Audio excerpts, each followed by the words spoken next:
અમદાવાદ ફટાકડા ફેક્ટરી દુર્ઘટનામાં ગોવિંદા તળાઈ ગામના 5 સભ્યોનું નિધન થયું હતું. તેમની યાદમાં સંજેલી ગુરુ ગોવિંદ ચોક ખાતે કેન્ડલ માર્ચ યોજી ભાવભીની શ્રદ્ધાંજલિ અર્પણ કરવામાં આવી હતી. અમદાવાદની ફટાકડા ફેક્ટરીમાં બનેલી કરુણ દુર્ઘટનામાં સંજેલી તાલુકાના ગોવિંદા તળાઈ ગામના વતની શ્રી ભરતભાઈ વરસિંગભાઈ ચારેલના પરિવારના 5 સભ્યોના દુઃખદ અવસાનથી સમગ્ર સંજેલી પંથકમાં શોકની લાગણી વ્યાપી ગઈ છે. આ હૃદયદ્રાવક ઘટનામાં દિવંગત થયેલા આત્માઓને ભાવભીની શ્રદ્ધાંજલિ અર્પણ કરવા સંજેલી ખાતે કેન્ડલ માર્ચનું આયોજન કરવામાં આવ્યું હતું. ગુરુ ગોવિંદ ચોક સંજેલી ખાતે યોજાયેલા આ કેન્ડલ માર્ચમાં મોટી સંખ્યામાં ગ્રામજનો, યુવાનો, આગેવાનો તેમજ સેવાભાવી નાગરિકોએ ઉપસ્થિત રહી હાથમાં કેન્ડલ પ્રગટાવી દુર્ઘટનામાં જીવ ગુમાવનાર નિર્દોષ આત્માઓને શ્રદ્ધાંજલિ અર્પણ કરી હતી. આ કાર્યક્રમ દરમિયાન ઉપસ્થિત સૌએ 5 મિનિટનું મૌન પાળી દિવંગત આત્માઓની શાંતિ માટે પ્રાર્થના કરી હતી તેમજ શોક સંપત પરિવારોજનોને આ દુઃખદ ઘડીએ હિંમત અને શક્તિ મળે તેવી પ્રાર્થના વ્યક્ત કરી હતી. કેન્ડલ માર્ચ દ્વારા માનવતા, એકતા અને સંવેદનાનો સંદેશ આપવામાં આવ્યો હતો.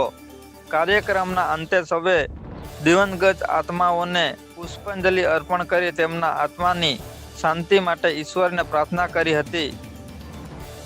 જોતા રહો સમાચાર વિસ્તારમાં.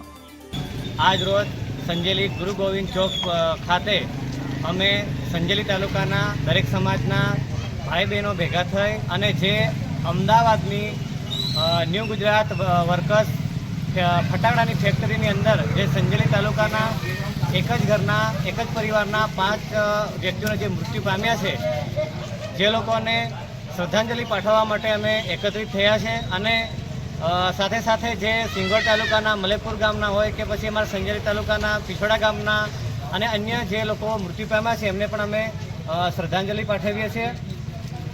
સાથે સાથે અમે પણ કહેવા માંગીએ છીએ કે સરકાર દ્વારા જે મૃતક જનાર વ્યક્તિઓ છે એમને 4 લાખની જે સહાય આપવાની વાત કરી છે, જે તદ્દન બહુ ઓછી છે. ન જેવી સામાન્ય કિંમત આપી અને હાથ ઊંચા કરી લેવાની સરકારની વાત છે, જેથી અમે માંગણી કરીએ છીએ કે આ લોકોને 50-50 લાખની સહાય કરવામાં આવે.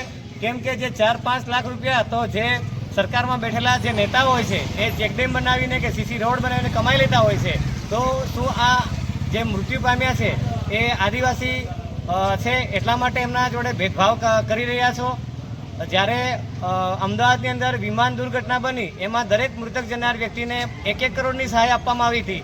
બ્રિજ દુર્ઘટના બની ત્યારે એમાં 50-50 લાખની સહાય આપવામાં આવી હતી. તો શું અમારો આદિવાસી વિસ્તાર પછાત છે એના કારણે કે પછી ભેદભાવના લીધે ઓછી સહાય જાહેર કરવામાં આવી રહ્યા છે?